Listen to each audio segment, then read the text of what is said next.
Welcome, everybody. I really appreciate the opportunity to speak with all of you. Let me go ahead and pull up my slide deck, and I want to just be conscious of the time and how much time we have. So I'm going to go ahead and share my screen and going to present. All right, everybody can see that okay? Somebody give me the heads up. Yes? Tom, can you see that okay? I'm muted, but yes, I can see it, John. Okay, now you're Great unmuted. slides. Okay, good slides. Okay, we're good. Okay, so I'm gonna keep an eye on the time. So tonight we're gonna talk about managing our internal family, finding a more meaningful life. Tom said, I'm John Fitzgerald. I developed this 5 Actions program. I'll talk a little bit more about that towards the end. I've been doing a number of things in New Mexico. I love New Mexico. And tonight, what we're going to be talking about is something that if you've never heard about it before, it can sound a little bit strange. But it's the idea of parts, the idea that we live life through a collection of parts. So we're going to talk about this idea of subpersonalities and parts, talk about why our parts require a self, something that can lead our internal parts.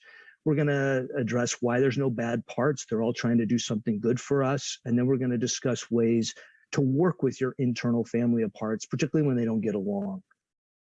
I want to start with the idea that what we've learned from research about a good life is that it's really built around relationships. For over 8 decades, there's been the Harvard study. If you haven't watched this video on TED Talk by Robert Waldinger, I really encourage you to do so. It's a little under 13 minutes. But again, I'm giving you kind of the take-home message. And what he says is that after 8 decades of researching what is it that creates a good life, it's relationships. Relationships, good relationships, keep us happy and healthier, period. So at the same time that relationships are really in some ways the key to a good life, relationships also create some of the most incredibly challenging situations for us. It's kind of this double-edged sword. So what makes relationships challenging? Well, one is people who struggle with untreated mental health, addiction, or medical issues.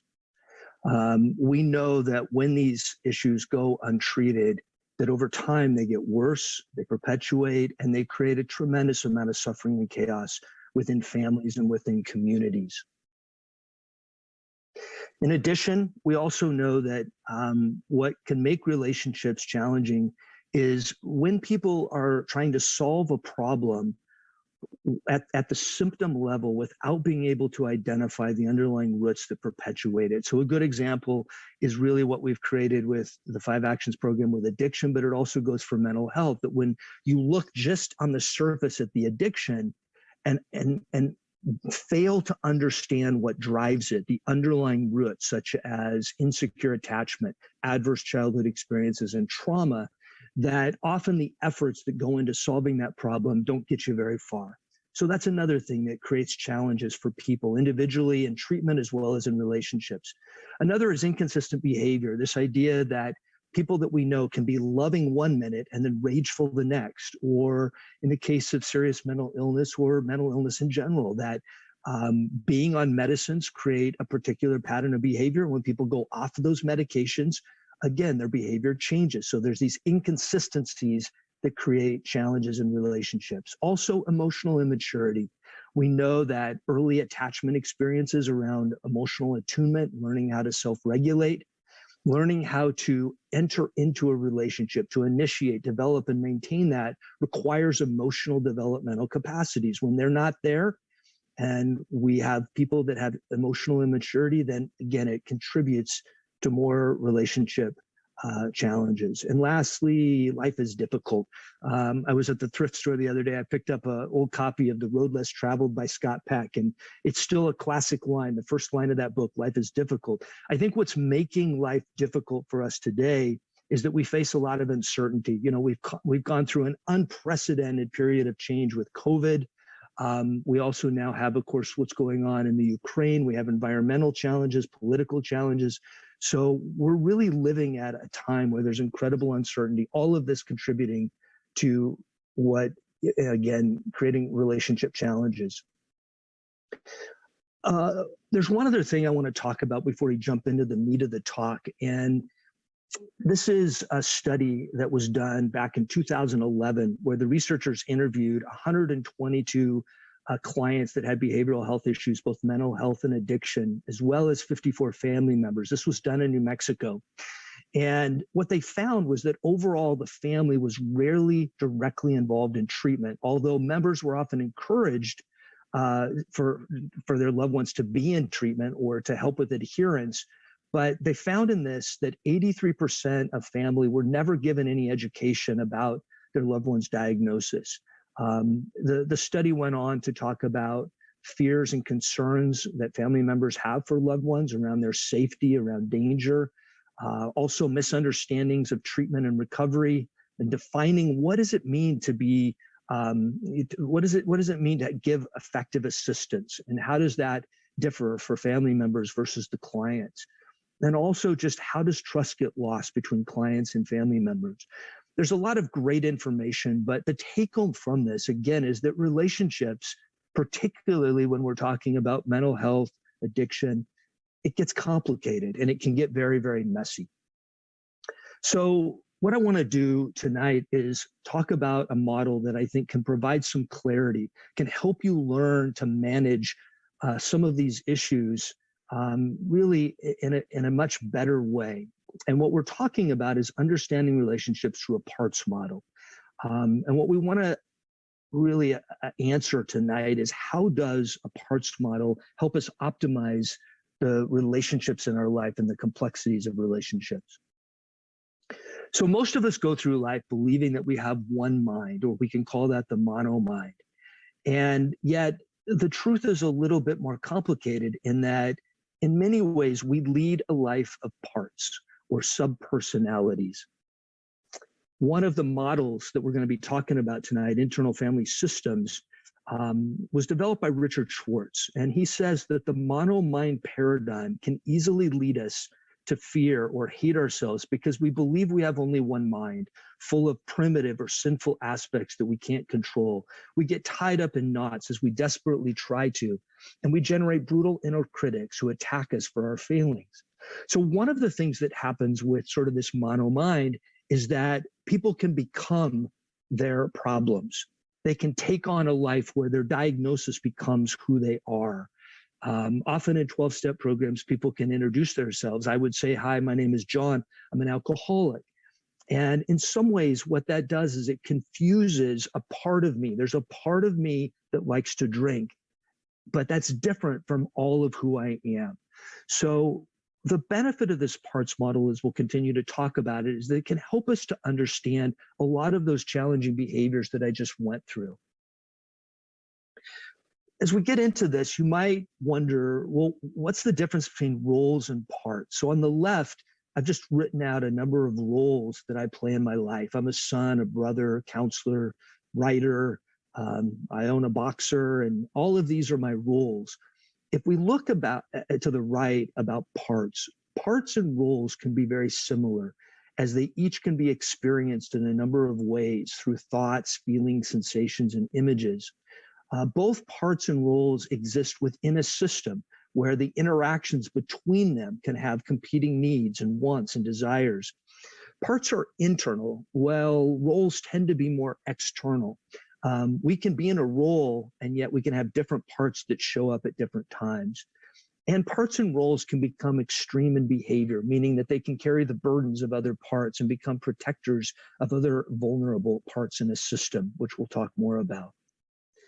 So how did all of this stuff really get started? Well, it got started back in 1923 with Sigmund Freud, really sort of the father of psychoanalysis. And Sigmund Freud's personality theory saw the psyche structured into three parts: the id, the ego, and the superego. And all of these were developing at different times and at different stages in life. In Freud's model, the id is really the drive of pleasure and impulses, where The superego is the part of the mind that tries to make good decisions and live ethically. And then in between the id and the superego is the ego that's trying to balance out these competing interests. So again, what we see back in the 20s is the emergence of this parts model, the idea that we have different parts. In 1964, Eric Berne wrote a book that became a bestseller called Games People Play. And again, he furthered sort of this idea of Freud by saying that in our mind, we have three parts. We have a parent part, an adult part, and a child part. So when a particular person comes in contact with another person, these parts interact. So if you are a parent to a child, then it's quite appropriate that you are in your parent part and they are in their child part. You probably are aware sometimes when little kids pretend like they are adults or parents, and it can create quite a bit of frustration. Now, if you're in the work environment and you act as a parent to your employees and treat them as children, this would become one of the games that Eric is talking about. Because in some ways, in the work environment, really what we want to see happening is adult parts interacting with adult parts. And of course, we know that the scenario that I talked about earlier, parent-child, that as we as parents get old and become elderly, our children take on the parental role and we become more childlike. So again, another way of thinking about parts. Since that time, there's been a number of publications and people who have talked about the parts model. John Rowan wrote a book in 1990 called Subpersonalities, The People Inside Us. Watkins and Watkins published Ego State Therapy. And then in 1997, we see the first book published by Richard Schwartz on what he calls internal family systems therapy. We've also got Hal Stone and Sidra Stone writing about embracing ourselves or different selves using voice dialogue. And then a second version of Richard Schwartz's book came out in 2020. So again, there's a number of books and publications supporting this idea that our mind is a collection of different parts, personalities. I'm dating myself a bit here, but if you were around in the early 90s, you might remember a television show called Herman's Head, where these different characters or actors played different roles inside Herman's head. And again, part of the conflict in Herman was played out by these different parts. A more contemporary version was found in the Pixar movie by Disney, Inside Out, where 4 different emotions play out in a young girl's head. And again, if you haven't seen the movie, it's a wonderful depiction of the parts model.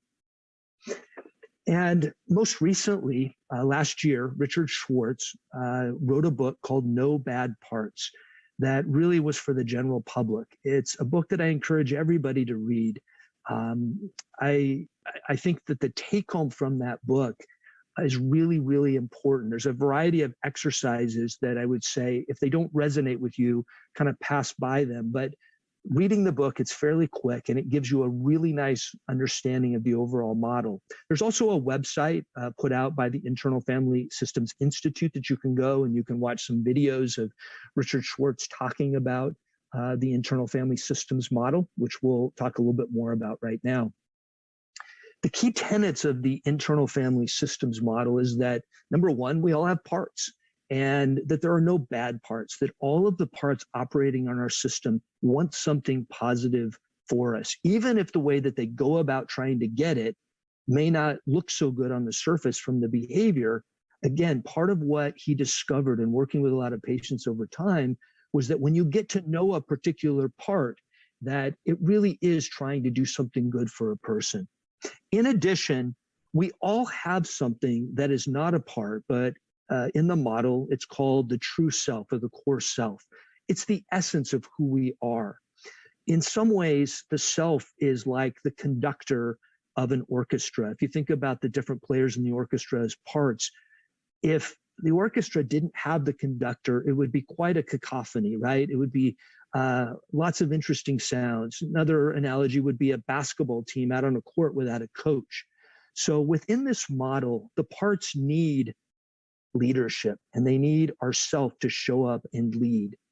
One of the things that also comes out of this model is that trauma and other life challenges can lead to different parts getting fragmented and acting out in extreme ways, something we'll again talk a bit more about. How do parts develop? There's a wonderful video by Dan Brown, who was a mentor of mine and sadly passed last week. There's the video that if you Google "The Sun is Always Shining," it's 2 or 3 minutes, but I really encourage you to watch it. What Dan says is that Western self-psychologists tell us that we're not born with a psychological sense of self. It develops somewhere between 12 and 24 months of age when representational thinking develops. What it means is that the self is constructed. The more I have a strong sense of self, the more it serves as a central organizing principle for my daily experience. It provides continuity over time and space. So over the course of my life, time elapses, I feel like the same person. So again, parts emerge, they're constructed over time in our psyche. And in many ways, these parts develop in response to our experiences that we have in life, to our environment. Our parts develop in response to trauma and other life challenges, and they respond, and they also respond to life roles that we have, so that when we move into marriage or parenting or careers, different parts can emerge in our psyche to kind of take care of those roles. And also they develop in response to physical and mental and emotional health issues as well, and also in response to aging. So within this IFS model, one of the things that Dr. Schwartz does is he really delineates 3 different categories or types of parts.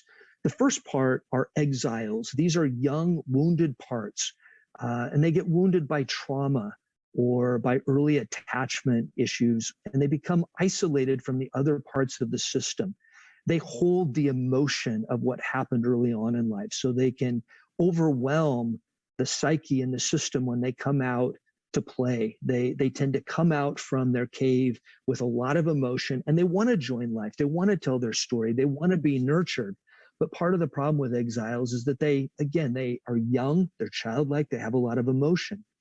So another type of part in our system is managers, and they run the day-to-day part of our life. They're often the over-controlling or protective parts. They're the ones that do our life. They keep us busy. And in part, as they keep us engaged in managing our life, part of their job at times is to keep the exiles from coming out and really overwhelming the system. So again, they proactively work to keep the parts safe. There are times, though, when the system gets overwhelmed. The exiles come out, they get overwhelmed. Things happen in our life where emotionally we become overwhelmed. And when that happens, the parts that are firefighters can jump in and they reactively address the exiles' activated emotion. And they put out that flame of emotion through addictions, by drinking, through depression, sleeping in, by cutting, by binging, by doing all kinds of things. Again, they want something good. And part of what they want for the system is to help the person who's feeling overwhelmed to calm down. They have similar goals as managers, but they're more crisis driven, they're more reactive. And then on the right, again, there is this aspect that's not a part, it's the self. And the self is curious, calm, confident. It's the spiritual aspect of us that's timeless and infinite. Some would say that our self is awareness itself, and that the essence of our self really is love. We find ourselves really only in the present moment. It's not found in the past. It's not found in the future. We find it when we are very present. One of the challenges, though, I think for a lot of people is that often we lead a life out of our parts. We often don't connect with our true self. It remains in the background. Sometimes it remains hidden. Unless we purposely focus on it, meditate, often we're not even aware that it exists. And so we go through life really having these different parts interchange at different times. A colleague of mine, Monique Verrier, wrote about the self, and she says, the self is who we are independent of the development of and inclusion by the parts of the psyche that came into experience through adaptation to our environment are added to who we are essentially. So again, as we're born into this world, we have this true nature self that's with us the whole time. And added to it are these different parts that help us to navigate life. So I want to just provide a bit of kind of insight on how you might get started working with parts if this is all new to you. And one way to get started is just to connect with different parts. The way to do that is to go looking for a part, and you close your eyes, you can go inside and you can start focusing on what are the different parts that are showing up. You can just pay attention. Is it a child part? Is it a part of you that is trying to take care of somebody and frustrated? Is it a part of you that's feeling overwhelmed? And as you focus on that part, you can start fleshing it out in more detail. You can actually ask yourself, how old is this part? When did this part first start emerging in my life? What's the role of this part in my life? What is it serving? How is it helping me? And you can also get a sense of how do you feel towards this part as you focus on it. Do you like this part of you? And how can you get closer to it, befriend it? And in some ways, what does this part fear? So all of these are ways to start connecting to parts. And as you do it, one of the things that Dr. Schwartz cautions is that the process can lead you to these exiled parts that are very fragile and vulnerable. And so when you're working with exiled parts that hold a lot of emotion or hold trauma, it can be better at times to work with a trained therapist that knows how to work with that motion and can help you titrate it. But if you have experience working within this model, then again, I think in some ways it's okay to go after and start connecting with the different parts inside. There's a great book you can get on Amazon. It's called Parts Work, an Illustrated Guide to Your Inner Life. One of the things that I often have clients do is I have them just map out parts. Even though I do like the framework of managers and exiles and firefighters, often what I will have clients do is be more creative and say, let's just start thinking about what parts exist in your life. What are the most dominant parts that manage most of your time, take up most of your time? And I'll ask clients, I'll say, well, what would you call that part? Would you give it a name? How old do you think that part is? What role does that part play? And in some ways, then it can be kind of a fun, creative activity to start drawing out and mapping parts. As you start mapping out your parts, then another thing that can be really helpful is to start examining how the parts relate with each other. So this is just a rough example that I put together where somebody might start, a woman started roughing out her different parts.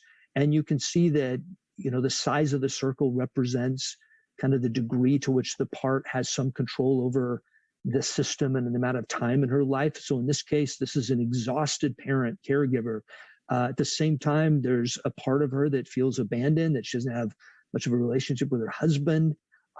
There's a young wounded child inside of her, and both the abandoned part of her and the child part of her and the exhausted caregiver often will turn to alcohol at times when she feels overwhelmed. There's also an ignored sister. And early on in her life, she was an artist, and part of that got lost.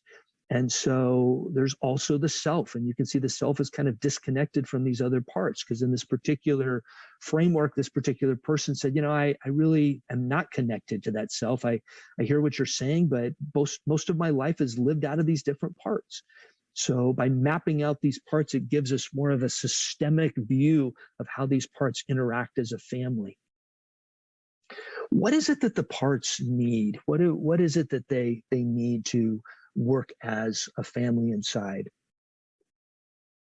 Richard Schwartz has said that internal family systems can be seen as attachment theory taken inside, in the sense that the client's self becomes the good attachment figure to their insecure or avoidant parts.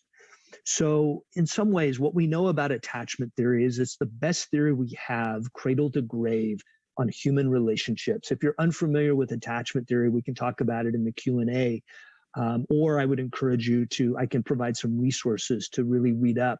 But our attachment style is in place somewhere around 2 years of age. So, and our attachment style is a template for all the relationships that we'll have in our life. So in many ways, our relationship template is something that we inherit from our caregivers, from our parents. And so in some ways, there are 5 ingredients to healthy attachment. If you look over on the right in orange, these are what we consider to be the 5 ingredients that parents in some ways need to do a good enough job with their children. We need to keep children safe and protected. Parents need to learn to emotionally attune to their children. And when children act out and get upset, parents need to help them self-soothe and reassure them. Every little kid needs to look up at their parents and see the love in their eye, that expressed delight. And also parents need to provide encouragement and self-development for kids' natural talents and growth and their skills. So in some ways, what the parts need is they need a self that can show up and do all the good attachment ingredients. Protective parts need to be unburdened. They need to not be so protective and have to take care of other parts. They need to be free to do other things.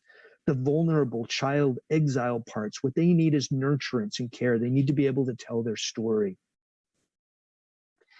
If we think about the different parts in the IFS model, again, what the exiles need is they need to be able to come out and tell their story, say what happened. They need to be able to express their feelings, but not in an overwhelming way. They need to have the flexibility to play and to explore the world. Often our childlike parts, when they've been hurt in the past, tend to remain locked away. And so we end up by really leading a life out of our heads, not out of our hearts, but out of our heads as adults. So the exiles, they want to come out and engage.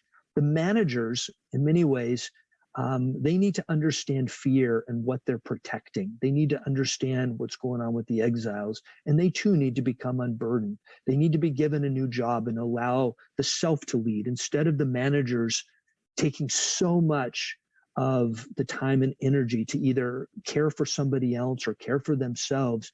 They need to recognize healthy boundaries and be able to back off of it and understand how they're fueled by fear.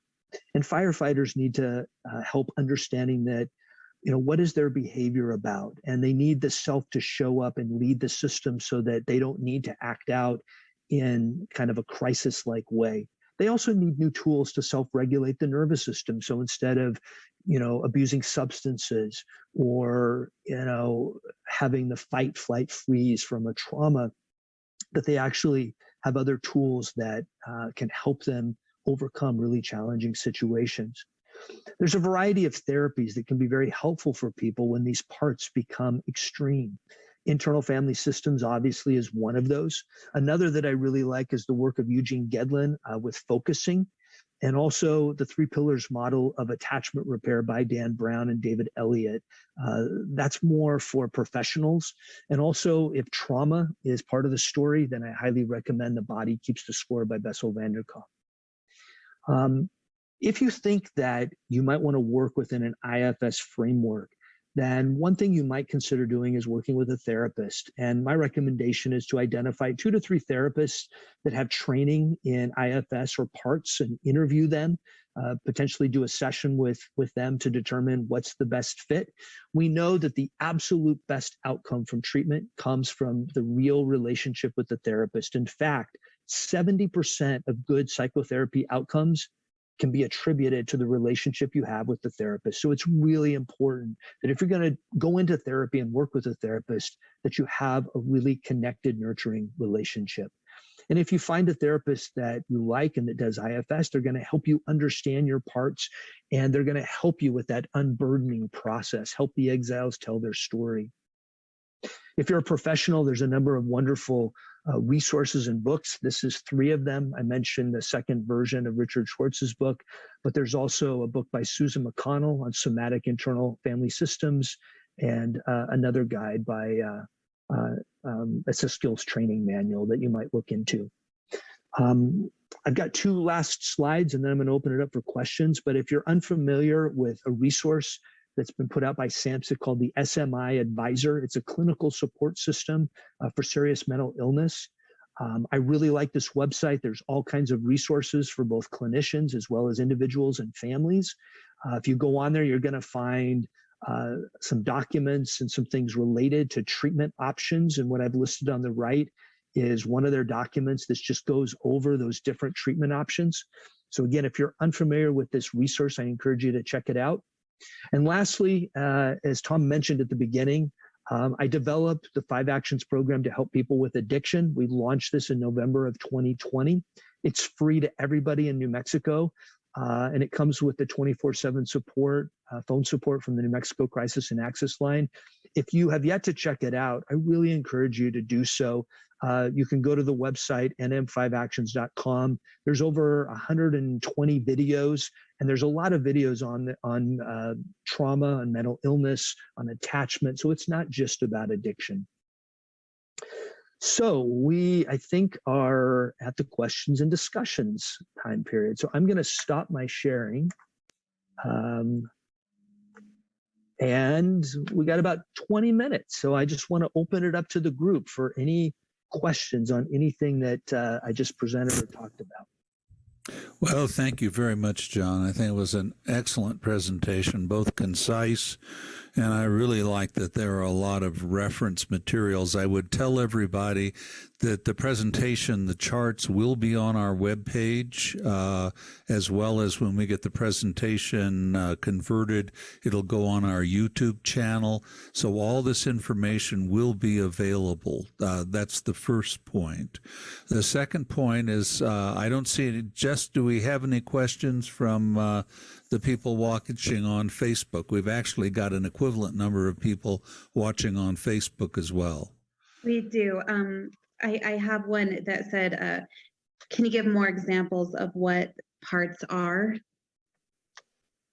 More examples of parts. I think parts can be public and private. So we can have parts that are, that we show in public. I'm right now in sort of a presenting part. There's a kind of a clinician, presenter, teacher part of me that shows up. I might jump off of this presentation and then go and roll around on the ground with my playful boxer puppy and be very childlike. So my childlike part might show up. And then in some ways I might get a phone call from my father, and the part of me that's a son and that's worried about him can emerge. And then I'm going to take on a different tone and I'm going to connect with him in that way. If somebody that I really care about, that I'm taking care of, that has an addiction or a mental illness, then there's a part of me that as a caretaker is going to get into that kind of a role. So those are all different examples of, again, different parts that we can engage in our life. Great. Yeah, Betty. I have a question. Thank you for your presentation, Dr. Fitzgerald. Interesting stuff. I have a question about, is IFS an evidence-based approach? So it's an interesting question because it depends on what we mean by evidence-based, right? We have a variety of degrees of evidence from, at one end, randomized clinical trials all the way down to case studies. I would say that when I think about evidence, I think about what is the scientific method. It's a variety of different studies done over time in a variety of different ways, arriving at a similar conclusion. And part of what I was trying to present was that this parts idea has been around for a long, long time. They have done some research around IFS. I'm not so sure if they've done, randomized clinical trials in that sense, but I can say that from a clinical point of view and working with patients over the last couple decades, that a parts model is absolutely one of the most effective therapies. It doesn't necessarily have to be internal family systems. I think, again, there's a variety of different ways of working with parts. But from the standpoint of working with trauma, working with, I did a consult the other night for an older couple that are having incredible challenges with their kids, their adult grown kids. And the consult was, well, we just want to tell you what's going on and have you come in and mediate the situation. We figure if you can mediate it, we can work out these issues. Well, as we started talking, what became really clear was that there was a lot of early trauma and early attachment that had not been addressed, both in the couple that I was doing the consulting and in their adult children. And that it was a very messy situation, that coming into that and just doing a mediation for a session or two was not going to cut it. So understanding how the parts for this couple that I did the consult had become very, very protective and very defensive was actually part of the issue. They would go to their kid's house, and their kids had these incredibly extreme protective parts. And so in some ways, the relationship had become a relationship of protective extreme parts. And in some ways, when relationships get that way, there's a lot of suffering because people are so defended that they can't actually let these protective parts down and show emotion and connect in deeper ways. That's a long answer, but I would say there is a lot of evidence that I think if you go out there that working with parts can be really, really helpful for people clinically. Thank you. You bet. Thanks, John. Jess, do you want to go ahead and ask the Facebook questions? Yeah, we have a couple more. To follow up, how can you better prioritize your parts? The way that you go about working with the parts in terms of sort of prioritization, I'm not sure that's the word I would use, because what the parts need is leadership from an aspect that's not a part. That gets back to our spiritual sense of ourself. That gets back to there's an aspect of us in the present moment that we can connect to, that when we do in that present moment, it can provide the creativity, it can provide the courage, it can provide the leadership to those different parts in our mind. And in some ways, it can help create an internal family where people get along. What gets prioritized is that particular parts emerge, and we need our particular parts at different times. If I'm in a crisis situation and I need to act, I need a part that can jump in there and knows how to act with crises. I don't need my child part coming out and being overwhelmed and being like, I don't know what to do. I need a crisis part. So at different times in our life, different situations, we need these different parts to become prioritized. But in some ways, it's the self that organizes the parts. Thank you, John. Jess? Yeah, that's really interesting. And another question was, is this the same underlying theory of dissociative disorder? Yeah, that's a really that's a good question. In that when somebody, we used to call it multiple personality, and we don't anymore. We call it dissociative identity disorder. But when people dissociate, it's true that in some ways it's a part that dissociates in a protective way. So when the system is getting overwhelmed, a part can come in and shut everything down. In some ways, I also like to say that, the self never takes its own life. The self, it's always a part. There's a part. When we think about preventing suicide, we need to work with parts, because again, in some ways, suicide is a part that becomes very, very extreme. And it basically says, I don't got any option. I've got to shut this whole system down. I'll do it with dissociation. I'll do it with taking this person. I'll do whatever it takes. My job is to calm the system down. And so again, part of our therapeutic stance is to work with parts and say, we got to give these parts new tools. We need to unburden parts that are overwhelmed, parts that become really extreme. We need to help them calm down so that these parts can get along. Any others, Jess? That's it for now.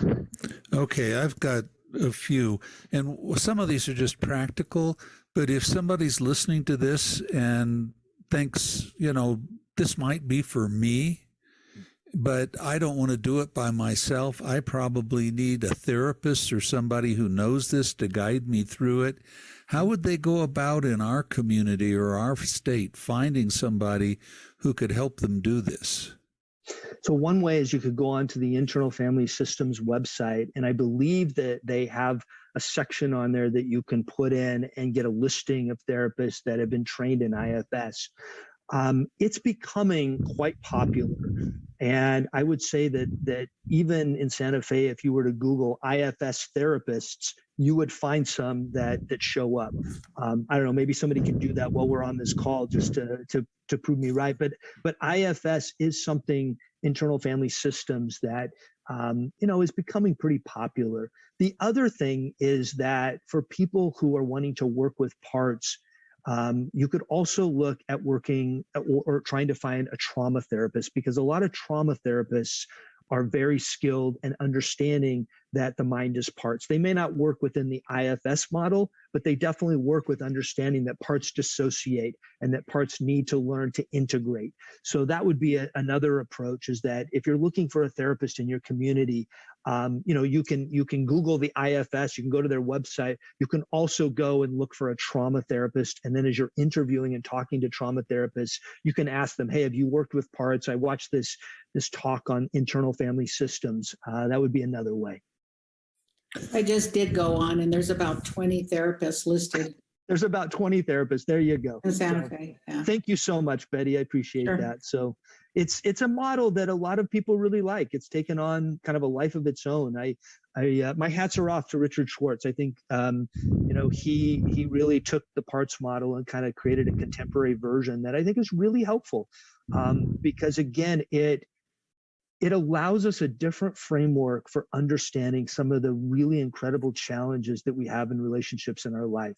It helps us to understand how people behave in different ways, and how in some ways, when I'm in relationship with a person and a protective extreme part shows up, I can remind myself, this isn't all of who this person is. There are times when my 17-year-old son has gotten into a very protective part, and it's like he just doesn't want to talk to me, goes into his room, shuts his door. It really can be a challenging time period. And I can remind myself now that I know this part now. I know when it shows up. I know how it acts. I know he's going to come out and he's going to want to talk to his dad. It just may take a day or two. So the parts model helps to understand a bit more about behavior and why people do what they do. I have another question from Facebook. Sorry to Sure. interject. Yeah. About how, if you are, let's say, in a relationship with someone and you recognize that they have these extremes of on and off, how could you maybe help them to understand that this might be parts that they're dealing with? So one of the things that I think is kind of rule of thumb, particularly in a lot of relationships, is, again, we all have parts. And so parts in some ways trigger other person's parts, right? And so it's, in some ways, if you are somebody that recognizes a person that has these extreme parts, one of the things I would first say is, well, what are the parts in you that are recognizing that, and how do the different parts in you show up? And then I think the starting point is just dialogue. I think that it's about, I know my 17-year-old absolutely shakes his head when I start talking about parts, and I've tried to get him to read the No Bad Parts book. Probably not a good idea as a 17-year-old, but I think that just dialoguing and saying, hey, I want to kind of put something out there and say, when there's a calm point, I think when conflict emerges, that's not necessarily the time to be talking about this, but in a calm state, when somebody can say, hey, I want to talk to you about this new model, this idea of parts, that's a good starting point. And then from there, if somebody has extreme parts and they say, yeah, that makes sense to me, I do think I have this part that's very extreme and I would like to work with it, then that can lead to reading books, educating, seeing a therapist. And I assume you would say that whenever a person was just worried that there was risk involved or great risk involved, that they should actually reach out for professional help, that there's some threshold, even when you're dealing with parts, when you've got behavior and relationships that's alarming. Yeah, I mean, I think there's always risk in when we're dealing with mental illness and addiction and these challenging issues. I mean, you guys are so lucky. You have the New Mexico Crisis and Access Line. So again, I would remind everybody, you got 24/7 phone support at any time that a risk emerges. But yes, it's a great comment, Tom, that if you're working within this model and you become aware that somebody that you really care about and love has some really extreme parts, then yes, it would be advantageous to connect with a therapist that has IFS training and that understands how exiles and firefighters and managers can all become extreme and act out in some pretty extreme ways. So please be aware of the risks. There's risks in all of this. Now, thank you very much for that. Jessica put the Crisis Line website up there, and I think the suggestion that if you ever get into a difficult situation where you're trying to do something like this, or anything else in a relationship with somebody else and it gets really difficult, that crisis line is a wonderful place to go. They answer within 3 rings. Typically, you're talking to a master's or a PhD level clinician, and they will stay on the phone with you as long as you need to get the help you need. They also have all the resources in our community that they can refer you to for follow-on care. So, I didn't even think when I asked the question about the crisis line, John, but that's really right.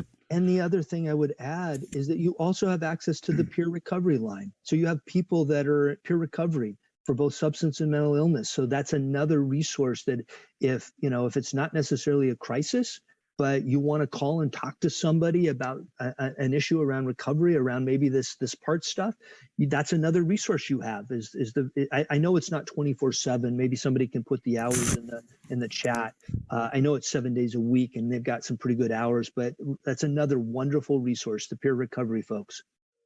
What other questions do we have? I know we're kind of running out of time, but I want to make sure I get to everybody that I can. Any other burning questions? Please come off mute if you need to, and any questions at all. Can you hear me? I can, Joan. Yeah. I'm in a situation. Well, I've just recently started speaking with a therapist, so I would definitely ask about this because it sounds. I like the sound of this program very much. I've run into a lot of problems. I brought my son to Santa Fe. He was living on the East Coast, and he's had a bit of a hard time adjusting, but he was basically living in his car, so it's a vast improvement for him. But what I've recently found out, there's been a time when he stopped taking his medication, when he stopped having a therapist of his own. He's still getting medication, and he's taking that. But I've been involved with his problem since he was a teenager, and many years. And since he's been here, that I've basically just been shut out totally out of what's going on with him. I find these things out through other means. When I've called or taken him to a place to register or to get some help or medicine or whatever it is, it's always, we can't talk to you. He has to fill out a sign. He says a paper in order for you to get any information from us. He says he's done it. They say he hasn't. It just goes around and around. And I find out he hasn't even been up there since last February. So you have all these problems, but I know the clinics and the places where he's going, they have their rules and regulations, but to totally shut out the family members when I'm basically his lifeline. He has he knows nobody here. He has no connections. And I'm, Joan, you're speaking to that article that I presented at the beginning of my presentation that really showed that family, to a large extent, is shut out from treatment, and that whether that's because treatment programs don't ask about family, they get worried about signing releases, whether, there's a variety of issues, but, that resource might be something for you to look at. But I know that in your situation, it's really, really challenging. And one of the benefits of the parts model is that you can understand that he is more than a part of him that's very protective and doesn't reach out and talk to you, right? That your son has a variety of aspects. He has a self himself that when he gets grounded in it is very different than the part of him that shuts everything out or that stops taking medicine. And so I think for me, that's one of the benefits of this. He has some of that extreme behavior that you were talking about. All of a sudden, out of the blue, he's upset about something, and he totally cuts off all connection with me, and I don't, and I'm like, what did I say? So so by you understanding how your own parts interact with him and understanding the parts model, what you can then do is not react so much to those extreme parts of him, but take a different stance and either provide some space and just recognize. I know, like with my son, when he gets really overwhelmed and shuts me out, I can just say, I know you don't want to talk to me right now. When you're ready, I'm here for you. And I just leave it at that. I think, again, because I know that that particular part of him is just so extreme and entrenched in that moment. It doesn't matter what I say or do. It's just he needs time on his own. So, if there's anything we know about life, it's impermanent. Everything is constantly changing. And that means that you never know what the next moment's going to bring with him. And it can be, again, a challenging moment, or it can be an opening where a different part of him shows up and says, hey, Mom, let's talk about something. So that parts model gives you a broader framework for really embracing, who he is and the different aspects of his life, and not confusing the essence of who he is with one part of him, if that makes sense. It does. Good. Thanks for joining. I really appreciate it. Do we have any other questions? Well, we're right at an hour. John, I want to thank you enormously. A great presentation.